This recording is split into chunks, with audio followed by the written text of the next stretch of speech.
प्यारे दोस्तों, आज हम आपको वाकया सुनाने वाले हैं 10 साल की बच्ची मां कैसे बनी और उस बच्ची के साथ ऐसा जुल्म किसने किया। ये सच्चा वाकया सुनकर आप भी दंग रह जाओगे। ये सच्चा वाकया सुनने से पहले आपसे गुजारिश है कि वीडियो को आखिर तक देखें और छोटे बच्चे बच्चियों के मां बाप ये स्टोरी जरूर सुने और शुरू से आखिर तक सुने और इस पर गौर करें, क्योंकि ऐसी बातों को हमारी सोसाइटी में अक्सर छुपा दिया जाता है। प्यारे दोस्तों, ये वाकया हमें पाकिस्तान कराची की एक डॉक्टर खातून ने बताया है। वो खुद बोली है कि ये वाकया उसके खुद अपने अस्पताल में पेश आया है और उसने उस बच्ची की डिलीवरी अपने हाथों से की है। उस खातून ने कहा कि ये सच्चा वाकया को ज्यादा से ज्यादा लोगों को पता चले ताकि सभी इससे सबक हासिल करें। डॉक्टर नफीसा कहती है, मेरा नाम डॉक्टर नफीसा है। वो सोमवार का दिन था जब एक औरत अपनी कोई 10 साला बच्ची को लेकर मेरी क्लिनिक में दाखिल हुई थी। मेरी नजर उस बच्ची पर पड़ी तो मैं हैरान रह गई थी। बच्ची का पेट गैर मामूली हद तक बड़ा हुआ था। जब मैंने बच्ची को देखा तो मुझे ऐसा लगा कि शायद इसे कोई बीमारी होगी या फिर पेट इसलिए बड़ा होगा कि पेट में पानी जमा हो गया होगा। मगर जब मैंने बच्ची की मां की तरफ देखा तो उसकी आंखों में आंसू थे। क्या बात है मोहतरमा, आप रो क्यों रही है? मेरी बात सुनकर उसने मेरे आगे दामन फैला दिया। मैंने जब उसकी तरफ ना समझी से देखा, उसने अपनी चादर अपने सर से उतारी और मेरे कदमों में रख दी। डॉक्टर साहिबा, खुदा के लिए मेरी इज्जत बचा ले। मैंने लड़की की मां की तरफ देखा तो मैं समझ गई कि क्या मामला है। दरअसल 10 साला बच्ची प्रेग्नेंट थी और अब लड़की की मां मुझसे ये कह रही थी कि मैं इसकी जान यानी कि उसकी इज्जत बचा लूं ताकि किसी को भी ये मालूम ना हो कि उसकी बच्ची प्रेग्नेंट थी। मैंने उस बच्ची की तरफ देखा तो मुझे यकीन नहीं हो रहा था। मैंने कहा मैं इसका अल्ट्रासाउंड करती हूं। नहीं डॉक्टर साहिबा, अल्ट्रासाउंड करने की जरूरत नहीं है। मेरी बच्ची पेट से है, आपको नजर नहीं आ रहा है। क्या आप तो डॉक्टर हैं, आप अच्छे तरीके से जानती हैं। ऐसी बात नहीं है, लेकिन मुझे आपकी बच्ची को देखना पड़ेगा। मुझे देखना पड़ेगा कि बच्ची की सेहत कैसी है और ये कैसे प्रेग्नेंट हुई। क्या इसके साथ कोई जुल्म या ज्यादती हुई है? मैंने बच्ची की मां की तरफ देखकर कहा तो बच्ची की मां कहने लगी, नहीं जी, ये बात मैं नहीं जानती, आप इसी से पूछ लें। इसने तो हमारा मुंह काला करने में कोई कसर नहीं छोड़ी। उस औरत ने नफरत से अपनी बेटी की तरफ देखते हुए कहा। फिर मेरे सामने हाथ जोड़कर बोली, अगर ये बात इसके बाप को पता चल गई तो वो तो इसे जिंदा गाड़ देंगे। आपके शौहर को नहीं पता इतना बड़ा पेट है, आपकी बच्ची का क्या? आपके शौहर को नजर नहीं आया? मेरी बात सुनकर वो अपने आंसू पोंछते हुए बोली, नहीं, वो तो यही समझते हैं कि इसके पेट में पानी भर गया है या इसे कोई इन्फेक्शन हो गया है। वैसे भी मेरी बच्ची बहुत नेक है, ये तो अपने मोहल्ले में कुरान पढ़ने जाती है। तो ये न सिर्फ ये सब बच्चों से आगे है बल्कि दूसरे बच्चों को भी पढ़ाती है। मेरा मतलब है अपने से छोटे बच्चों को पढ़ाती है, क्योंकि इसे कुरान पाक बहुत अच्छे से याद है। इसी वजह से तो मेरी बेटी पर कोई कभी ऐसा इल्जाम नहीं लगा सकता। और वैसे भी अभी तो इसकी बहुत छोटी उम्र है, अभी तो ये इसका बचपन है। आप ये मत समझिए कि मैं इसकी मां होकर इसकी तरफदारी कर रही हूं, बल्कि बात असल में यही है कि हमारे बच्चे बहुत नेक माहौल में रहते हैं, पलते बढ़ते भी बहुत अच्छे से हैं और उन्हें किसी चीज की कमी नहीं है। इसके तो स्कूल का माहौल भी बहुत अच्छा है, हर तरह की सहूलियत है। मेरी बच्ची के साथ ऐसा कोई मामला नहीं है, लेकिन बस क्या करें, जो अल्लाह की मर्जी। ये कहकर उस औरत ने सर झुका लिया तो मुझे उस पर शक होने लगा था। ऐसा तो हो ही नहीं सकता कि बिना किसी आदमी के, बिना किसी जुल्म और ज्यादती के ये बच्ची प्रेग्नेंट से हो गई हो। किसी ने तो कोई जुल्म किया होगा, नहीं तो इसकी मां से लापरवाही हुई होगी, तभी तो इस बच्ची का ये हाल है। मैंने अपने दिल में सोचा। मैंने देखा उसकी मां मुझसे नजरें चुरा रही थी। ऐसा लगता था कि उसकी मां मुझे पूरी बात बताना नहीं चाहती थी। मैंने उससे कहा कि आपको बच्ची की सोनोग्राफी तो करवानी ही होगी, तभी मुझे पता चल सकेगा कि आपकी बच्ची का कौन सा महीना है और उसका कौन सा इलाज किया जा सकता है। वो औरत सोनोग्राफी करवाने पर राजी हो गई। उसकी बच्ची को मैं सोनोग्राफी वाले कमरे में लेकर जाने लगी तो औरत बोली, डॉक्टर साहिबा मैं भी साथ चलूंगी। ऐसा लग रहा था कि वो औरत बच्ची को अकेले मेरे साथ नहीं भेजना चाहती थी। शायद वो ये नहीं चाहती थी कि उसकी बच्ची मुझसे कोई बात कर ले, मुझे अजीब तो लगा, लेकिन प्राइवेट क्लिनिक में लोग ऐसे ही नखरे करते हैं। सरकारी हो तो लोग ज्यादा बात नहीं करते, डॉक्टर की हर बात को मानते हैं, लेकिन प्राइवेट क्लिनिक में कोई भी किसी की बात नहीं सुनता। खैर, ज्यादातर मरीज अपनी ही मर्जी मनवाती है, और वो औरत भी अपनी बेटी के साथ सोनोग्राफी वाले कमरे में आना चाहती थी, तो मैंने उसे मना नहीं किया। वो मेरे साथ साथ कमरे में आ गई। मैं उसकी बेटी की सोनोग्राफी करने लगी तो वो भी स्क्रीन पर नजरें गाढ़े बैठी देख रही थी। देखकर मुझे बोली, क्या लगता है फिर आपको कोई उम्मीद है? मेरा मतलब है कि क्या मेरी बेटी की इज्जत बच जाएगी? देखिए, आप इज्जत और बेइज्जती की बात तो ना ही करें। ये छोटी लड़की है, और वैसे भी इसने जब कोई जुर्म किया नहीं, तो आप ख्वामख्वाह इसके सर पर एक ही चीज बार बार क्यों थोप रही है? छोटी बच्चियों को तो ऐसे कामों में कोई दिलचस्पी नहीं होती। पता नहीं ऐसी ये घटिया हरकत इस बेचारी के साथ किसने की है। आपको अपनी बेटी के आसपास के माहौल की खबर रखनी होगी। आपको पता लगाना होगा कि ये किसके साथ मिलती जुलती है, क्या करती है, कहाँ जाती है, इसके साथ कौन रहता है, वगैरह वगैरह। लेकिन इसके साथ साथ आपको अपनी बेटी का ख्याल भी रखना होगा। सोनोग्राफी रिपोर्ट आते ही आपको पता चल जाएगा कि आपकी बेटी के साथ क्या मामलात हुए हैं। मैंने उस औरत को बता दिया। हालांकि मैं सब कुछ जान चुकी थी। अल्ट्रासाउंड को पढ़ना मेरे लिए कोई मुश्किल बात नहीं थी, पर मैंने आधा घंटा फिर भी सोच विचार करने लगी कि मैं इस औरत को क्या बात कहूं, कैसे कहूं, क्योंकि कोई भी मां अपनी 10 साला बेटी को इस हाल में नहीं देख सकती। ये सच्चाई सुनकर कहीं वो बच्ची को मारना पीटना शुरू ना कर दें। मैंने उस औरत के साथ बड़े अच्छे तरीके से बात की। मैंने कहा, देखिए, आपकी बच्ची बहुत नाजुक हालात से गुजर रही है। इस लम्हे पर इसकी जान भी जा सकती है, इसलिए आपको इसकी बहुत ज्यादा केयर करनी होगी। अगर आप इसका ख्याल रखेंगी तभी इसकी जिंदगी आसान होगी। वैसे भी आप बच्ची की मां हैं, कोई दुश्मन तो नहीं जो आप इसके साथ बुरा सलूक करेंगी। आपकी बच्ची प्रेग्नेंट है और इस बच्चे को उठाए हुए 8 महीने गुजर चुके हैं। वैसे मैं आपकी बच्ची को अगर मैं दवा दूंगी तो फिर हो सकता है कि इसके लिए जिंदगी भर मुश्किलात हो जाए, तो इस मौके पर हम इसके बच्चे को जाया नहीं कर सकते। आप ऐसा करें कि अपनी बच्ची को ले जाएं और इसका ख्याल रखें, बच्चा पैदा होने दें। गैर कानूनी काम करना भी नहीं चाहिए, और वैसे इस पर किया भी नहीं जा सकता। एक तो इसकी उम्र बहुत कम है, दूसरा आपकी बच्ची की सूरत हाल बहुत नाजुक है। इसका ख्याल रखें, इसे घर ले जाएं। मैंने उस औरत को यह बात कहकर मुतमिन तो कर दिया था, मगर वो रोने लगी और बोली कि डॉक्टर साहिबा, आप जो बात कह रही हैं वो बिल्कुल इम्पॉसिबल है। अगर मैं अपनी बच्ची को अपने घर ले भी जाती हूं तो बच्चा पैदा होने से पहले ये जिंदा जमीन में गाड़ दी जाएगी।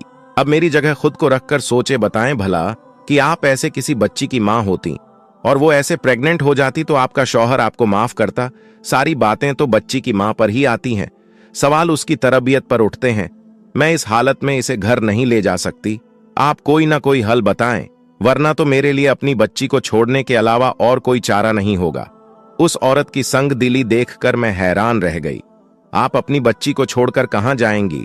आपकी बच्ची का आपके अलावा सहारा ही कौन है? देखिए मैडम, ये बात तो मैं नहीं जानती, लेकिन अगर आपके पास कोई हल है तो बता दें, क्योंकि ये बच्ची या तो मौत के मुंह में जाएगी या फिर आप इसका कोई इलाज कर दें। ये बात कहकर बच्ची की मां रोने लगी। तब मैंने बच्ची की मां को एक पेशकश की। मैंने उस औरत से एक बात कही कि अगर तुम अपनी बच्ची को मेरे क्लिनिक पर ही रहने दो, बच्चा पैदा होने तक उसे घर ना लेकर जाओ, तो क्या यह मुमकिन है? उसने झट से कहा, हां, ऐसा तो मुमकिन है। मैं अपने शौहर से कह दूंगी कि मैंने अपनी बेटी को अपनी बहन के घर भेजा है।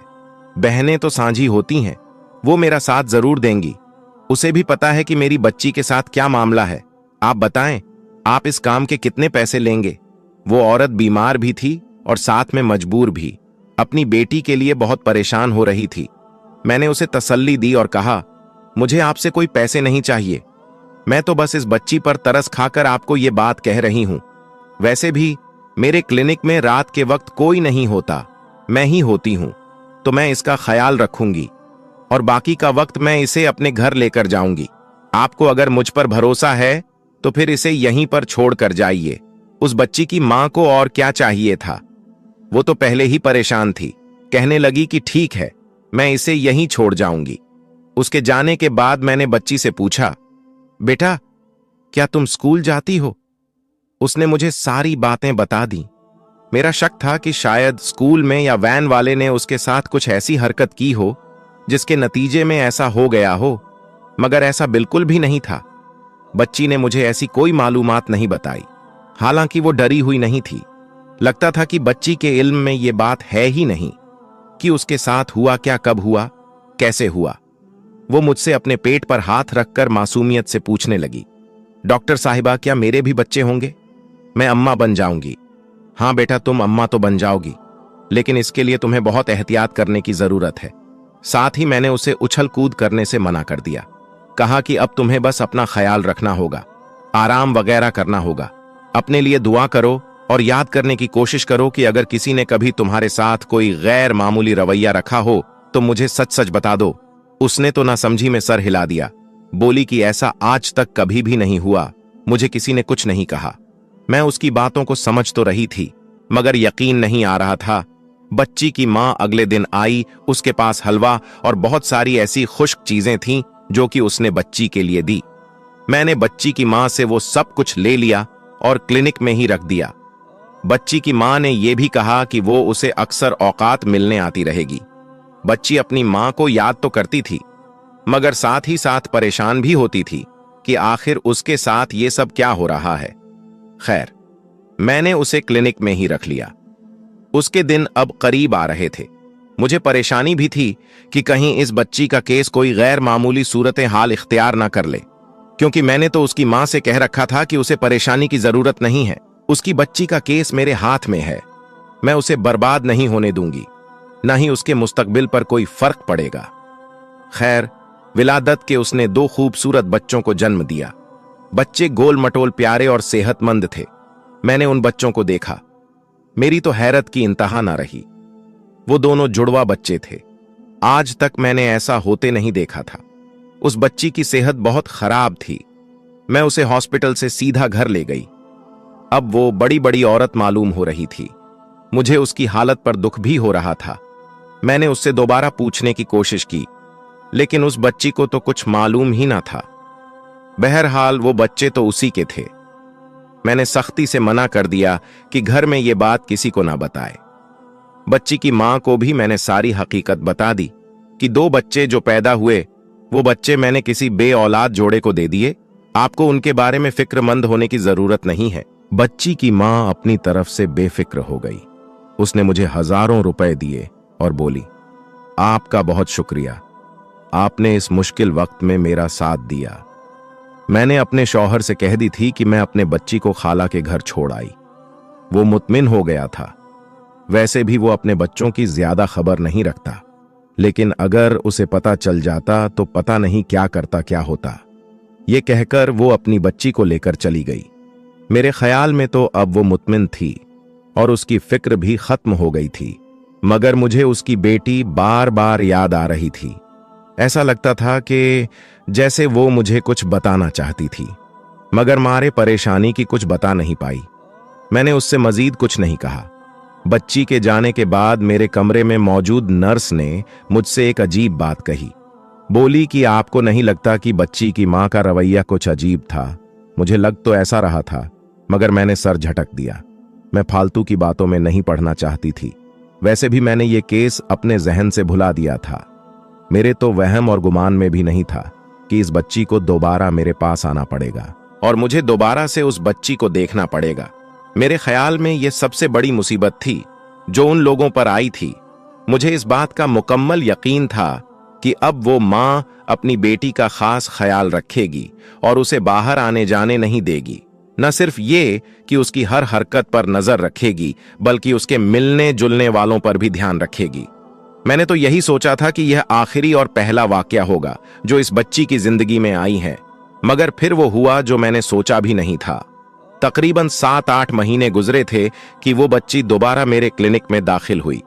इस बार उसकी मां भी साथ थी और बच्ची ने बड़ा सा दुपट्टा ओढ़ रखा था।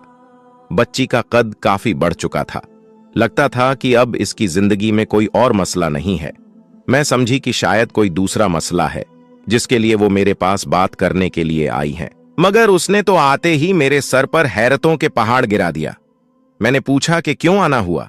कहने लगी, मेरी बच्ची को दोबारा से वही अलामत जाहिर हो रही है। मैंने पूछा, कैसी अलामत? तो लड़की की मां रोने लगी। उसके आंसू देखकर मैं समझ चुकी थी कि मामला फिर से गड़बड़ है। उसके साथ दोबारा वही सब कुछ हो चुका है जिसके लिए पहले वो मेरे पास आई थी। मुझे यकीन नहीं आ रहा था कि एक छोटी सी बच्ची इतनी सी उम्र में ऐसे हादसात से कैसे बार बार गुजर रही है, और दूसरी तरफ उसकी मां को तो उसके बारे में कोई खबर ही नहीं और ना ही लड़की को पता है।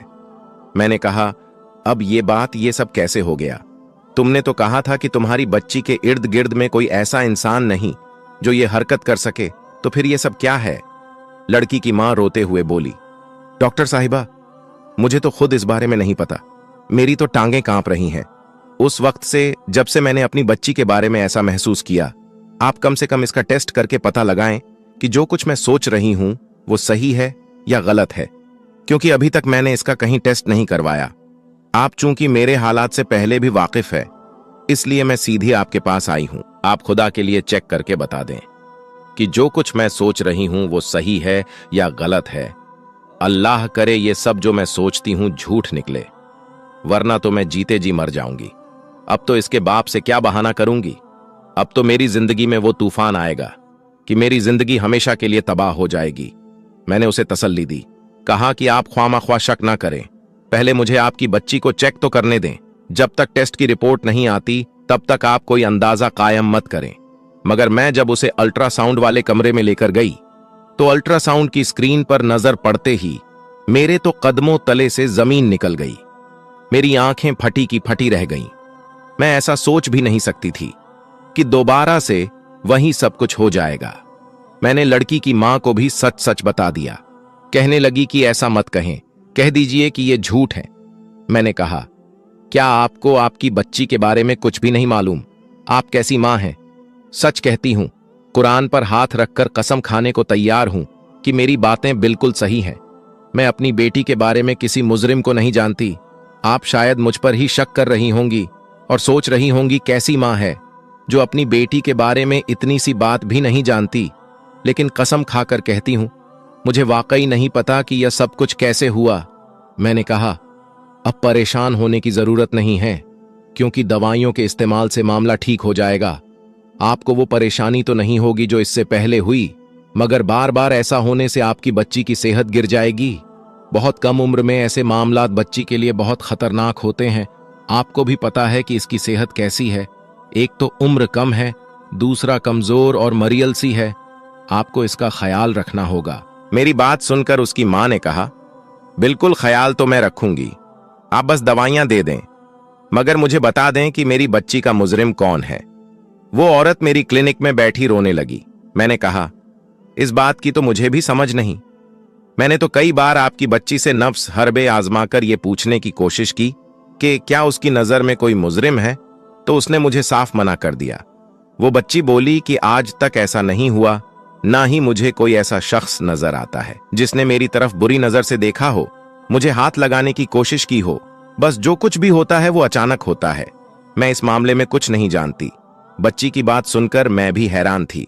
मैंने सोचा था कि शायद ये आखिरी बार होगी, अब इस बच्ची के साथ कोई ऐसा मामला नहीं होगा। लेकिन उस मामले को अभी तकरीबन कुछ दिन ही गुजरे थे, यानी 2 से 3 महीने ही हुए होंगे कि वो औरत फिर अपनी बच्ची को लेकर मेरी क्लिनिक में आ गई। इस बार तो उसे देखकर मुझे गुस्सा आ गया। मुझे लगा कि जानबूझकर ये लोग नाटक कर रहे हैं, क्योंकि ऐसा हो ही नहीं सकता कि कोई बच्ची प्रेग्नेंट हो जाए और उसकी मां को और ना ही उस बच्ची को खुद को भी पता ना हो। इस बार मैंने अल्ट्रासाउंड करने की भी जहमत नहीं की, बस दवाइयां लिखकर दे दी। मगर बच्ची की मां बहुत परेशान थी। आंखों से बहते आंसू और साथ ही हाथ कांप रहे थे। बोली कि मैं कहां जाऊंगी? अगर दोबारा मेरी बच्ची के साथ यही कुछ हो गया तो मैं क्या करूंगी? मैंने कहा, मोहतरमा, आज के जमाने में इतना बेवकूफ तो कोई भी नहीं है जितना आप मुझे समझ रही है। आपकी बच्ची के साथ जो भी हो रहा है, इसका मुजरिम आपके घर में ही मौजूद होगा। या तो आपने दूसरी शादी कर रखी है, आपका शौहर इस बच्ची का सौतेला बाप है, या तो फिर कोई और मामला है जो आप मुझे बता नहीं रही। अगर ऐसा नहीं है तो फिर आप अपनी बच्ची की हिफाजत करें, इसे हर वक्त अपने साथ रखें। मुझे नहीं लगता कि आप अगर इसे हर वक्त अपनी नजर के सामने रखेंगी तो कोई ऐसा मामला हो पाएगा। उस बच्ची की मां बोली, यकीन करें मैं ऐसा ही करती हूं। सिर्फ इस बच्ची को पढ़ने के लिए भेजती हूं। इसके अलावा ये हर वक्त मेरी नजरों के सामने है। अब ये बातें हो रही थीं कि मेरे क्लिनिक के दरवाजे पर दस्तक हुई। तकरीबन उसी की उम्र की एक और लड़की मेरे क्लिनिक में अपनी मां के साथ दाखिल हुई थी। उसने मुझे देखते ही कहा कि मुझे आपसे एक जरूरी बात करनी है और अकेले में करनी है। ये लोग एक दूसरे का सामना नहीं करना चाहती थी। मैंने देखा उस औरत के साथ भी अपनी कोई 12 साला बच्ची थी और साथ वो खुद भी परेशान खड़ी थी। आंखों से आंसू छलक रहे थे। मैंने उसे देख लिया था। ऐसा लग रहा था कि उसका मामला भी ऐसा ही है। मैंने पहले वाली औरत को उसके घर भेज दिया और दूसरी के पास आ गई, क्योंकि वो तो जाहिर है मेरे क्लिनिक में पहली बार आई थी। उसे वक्त देना जरूरी था। मैं उसके पास जाकर बैठी तो देखा उसकी बच्ची भी इसी तरह किसी पेट के दर्द में मुब्तला थी। कहने लगी कि मुझे अपनी बच्ची के पेट के दर्द की बहुत फिक्र है। इसके साथ अजीब अजीब चीजें हो रही हैं जो सिर्फ शादीशुदा औरतों को होती है। मैंने बच्ची की तरफ देखा और उसकी हुलियां देखकर समझ गई कि इसके साथ भी पहली बच्ची वाला मामला है। मैंने उसे अल्ट्रासाउंड के लिए कमरे में भेजा। अल्ट्रासाउंड की रिपोर्ट देखकर मेरे कदमों तले से जमीन खिसक गई। इस बच्ची के साथ भी वही मामला था जो कि पहली वाली के साथ था। अब तो मुझे इस पर अफसोस होने लगा। देखकर मैं परेशान हो गई। मैंने उसकी मां को साफ साफ सच्चाई बता दी कि तुम्हारी बच्ची उम्मीद से है। वो सर पकड़कर बैठ गई। बोली कि मुझे समझ नहीं आता, ऐसे कैसे मुमकिन है। मैंने उसे पहले वाली बच्ची के बारे में भी बता दिया, क्योंकि अब मांओं को इस बारे में सोचने की जरूरत थी। इस तमाम सूरत हाल के बाद मुझसे बर्दाश्त नहीं हुआ। मैंने फौरन उन बच्चियों के हवाले से पुलिस के साथ राब्ता किया और तमाम किस्सा सुना दिया। हमारे यहां चूंकि पुलिस बहुत बदनाम है, जिसकी वजह से लोग भी हर मामला पुलिस तक पहुंचाने से डरते हैं, खास तौर पर जब इस तरह के मामलात हो जहां बहू बेटियों के मसाइल हो, तो लोग बात को दबा लेते हैं कि पुलिस तक बात गई तो ख्वामा ख्वा बदनामी हो जाएगी। खैर, खुशकिस्मती से बहुत नेक थानेदार था जिसने सारे मामले की इन्वेस्टिगेशन बहुत राजदारी से की। सबसे पहले तो उसने आम लिबास में लेडीज पुलिस के हेल्प से बच्चियों के स्कूल का पता लगाया। मालूम हुआ कि बच्चियां एक ही मोहल्ले में रहती थीं और एक ही स्कूल में पढ़ती थीं। स्कूल में तो अच्छी तरह छानबीन की गई, लेकिन ऐसी कोई मशकूर चीज देखने को ना मिली। लेकिन जब पुलिस ने बच्चियों के मोहल्ले में इन्वेस्टिगेशन की तो एक ऐसे शख्स पर शक हुआ जिसका नाम लेते हुए पुलिस वालों को भी खतरा था कि पुलिस वालों को ही जान से ही नाम मार दिया जाए। एक ऐसा शख्स जिस पर अगर उंगली भी उठाते तो पूरा मोहल्ला उसकी हिफाजत और गवाही देने के लिए खड़ा हो जाता। जी हां, वो कोई और नहीं बल्कि उसी मोहल्ले की मस्जिद का इमाम था, मौलवी रहमत शफीक। यहां हम उस इमाम मस्जिद का असल नाम बता रहे हैं, मौलवी रहमत शफीक। तकरीबन 10 साल से उस मोहल्ले की मस्जिद का इमाम था और मस्जिद के साथ अटैच घर में रहता था। नमाज रोजे का पाबंद, हर वक्त तस्बीह हाथ में पकड़े जिक्र इलाही में मशगूल। उस शख्स पर इल्जाम तो दूर, कोई शक करने के लिए भी तैयार ना था। मोहल्ले के सब बच्चों को वो बगैर लालच और मुआवजे के कुरान पढ़ाता था। लड़के तो मस्जिद के सहन में पढ़ते, लेकिन लड़कियों को उसकी बीवी अपने घर में बापर्दा कुरान पाक पढ़ाती। लेकिन कोई 3 साल पहले उसकी बीवी अपने 4 बच्चों को लेकर अचानक कहीं गायब हो गई थी।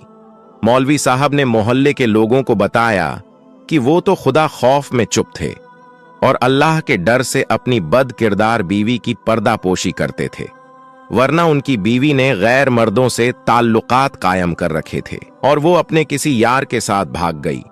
फिर क्या था, मोहल्ले वालों की नजर में मौलवी साहब की कदर मंजिल और भी बढ़ गई। किसी का बच्चा बीमार होता तो वो मौलवी साहब से दम दरूद करवाते। सारे मोहल्ले वाले बारी बारी मौलवी साहब को रोज खाना भिजवा देते। दूसरी जानिब पुलिस ने तफ्तीश की तो पता चला कि मोहल्ले की लड़कियां जो पहले मौलवी साहब की बीवी से कुरान पढ़ती थीं, अब मौलवी साहब खुद अपने घर में बापर्दा माहौल में उनको पढ़ाते हैं और अक्सर बच्चियों को खाने पीने को कुछ देते हैं। पुलिस ने बहुत खुफिया अंदाज में जब मौलवी साहब के घर की तलाश ली तो ऐसे इनक शफ़ात ऐसी ऐसी चीज मिली कि सबके पांव के नीचे से जमीन निकल गई। ऐसी दरिंदगी के खुदा की पनाह वही मौलवी साहब जिसको लोग वली अल्लाह समझते थे। उसके घर से भारी मिकत्तात में नशा और दवा नशीली चीजें मिली। पुलिस ने फौरन मौलवी साहब को उठा लिया और अपने रवायत अंदाज में इन्वेस्टिगेशन की तो मौलवी साहब ने तोते की तरह अपने दरिंदगी की गंदे कामों की होलनाक दस्ताने बयान की। ये मौलवी मिठाई और चॉकलेट्स में नशीली दवा मिलाकर अब तक दर्जनों बच्चियों को अपनी दरिंदगी का निशाना बना चुका था। उन मासूम बच्चियों को तो पता भी नहीं होता था कि कोई उनकी जिंदगी जहन्नम कर चुका है। उनके वालदैन जिस मौलवी को वली समझते थे, वो दरअसल एक शैतान था। बाद में यह भी पता चला कि मौलवी की बीवी दरअसल एक नेक औरत थी। उसको मौलवी ने खुद मारपीट कर रात के अंधेरे में बच्चों समेत निकाल दिया था। अस्तगफिरुल्लाह। आप सबसे गुजारिश है, खुदारा अपने बच्चों की हिफाजत करें। अक्सर जिन लोगों पर हम सबसे ज्यादा भरोसा करते हैं, वही हमें सबसे ज्यादा नुकसान पहुंचाते हैं। और अपने बच्चों के मामले में तो कभी भी किसी पर एतबार ना करें। अल्लाह हमें और हमारे बच्चों को ऐसे दरिंदों से हमेशा बचाकर रखे, आमीन। उम्मीद है आज की वीडियो आपको पसंद आई होगी। तो अगर वीडियो पसंद आई तो प्लीज लाइक और सब्सक्राइब जरूर कर लें। साथ में लगे बेल आइकन को जरूर प्रेस करें। आपकी सपोर्ट से हमें मजीद मेहनत करने का हौसला मिलता है। अपना ख्याल रखिए, अपने घर वालों का और खास तौर पर बच्चों का तो बहुत ख्याल रखिए। मिलते हैं एक नए वीडियो में ऐसी ही एक चौंका देने वाली दास्तान के साथ। तब तक के लिए अस्सलाम वालेकुम।